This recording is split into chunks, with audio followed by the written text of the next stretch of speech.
From the beginning of this class, I feel like the professor just told us that the exams were going to consist of mainly concept checks that he posted online. And after the first exam, the entire exam was only concept checks from what was online. So after that, I felt like I really didn't need to pay attention in class as much, that I could just put all those concept checks together on a Word document and memorize the answers and then be fine.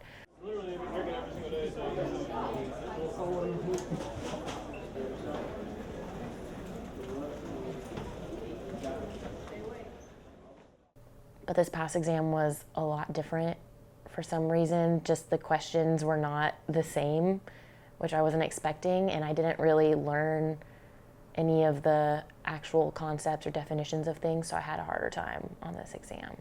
Most of the exam is going to be, all the questions are based off memorization. She'll give you like, name the top 10 cities for radio, and you basically just have to memorize all of them, and then on the test she'll ask you the same question, and it's mainly like based on memorization. Good 50-60% of the exam is just like memorization. I have to take marketing as a business major, and it's the only marketing class I ever have to take, so it doesn't really interest me, so I just feel like I just memorize the material and I don't learn it just because I don't really want to. Yes, my parents always, it's, how are your grades, how are you doing in your classes is the big question. It's never like, what are you learning? And so for me, most of the time, like, they don't initiate that, and I'm the one telling them like what I'm going over in classes, and they're more, I guess, focused on the grades I'm getting in them. Yeah, my parents ask me how my grades are all the time, and yeah, they'll usually ask me, and they'll be like, well, I heard somebody else was taking this class and they got an A in it, so it's like, well, good for them, I do remember some things from elementary school, but for the most part, back then, a lot of it I memorized.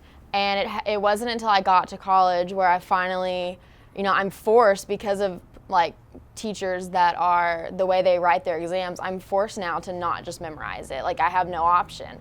So I think, I did remember things, but not nearly as much as I could have remembered if I'd actually learned the material.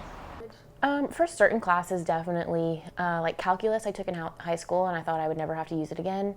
But then I ended up switching majors when I got to college, and I needed it, and now I'm in an econ class that relies heavily on calculus, and it's harder because I have to start from the beginning of learning actually how to do it, so that I can succeed in that class too.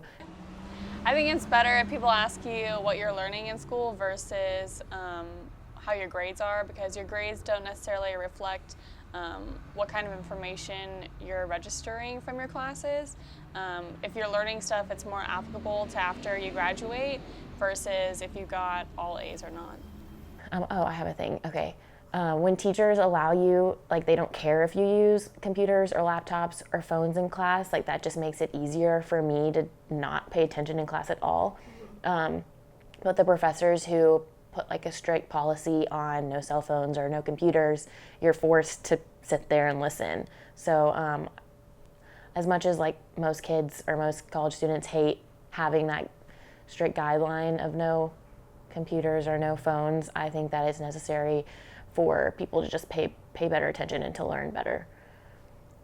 Our program is really important because it's all about dropout prevention in Tier 1 schools, because it's not just an elementary program, it's also in middle school and it's in high school, and even though we don't emphasize so much on the dropout, we more talk about careers, it's kind of just the overall goal, and we're the #1 dropout prevention program in the nation, and we're all over everywhere. We're trying to teach them how to problem solve, so not just like come to a dead end and not know what to do, but to like explore other ways to solve their problems. So it's definitely not a lot of memorization, actually like no memorization. Now we're doing a lot of problem-based learning, and students are able to teach the class what they've researched and learned and how it applies to other things in life. And so that just makes it more concrete in your brain when you have to teach other people about it. Say that I've taught my kids about natural disasters and about different kinds of jobs that you can have when you grow up. I talk about some problems that I face as an adult, like dealing with not having enough money, like having to work, having to be independent. Because even though they're in second grade, I feel like just like putting these little ideas in their head will make them realize that they're not going to be a kid forever. So it's important to learn how to solve problems, which I think is like the biggest issue they face right now, is how to solve problems.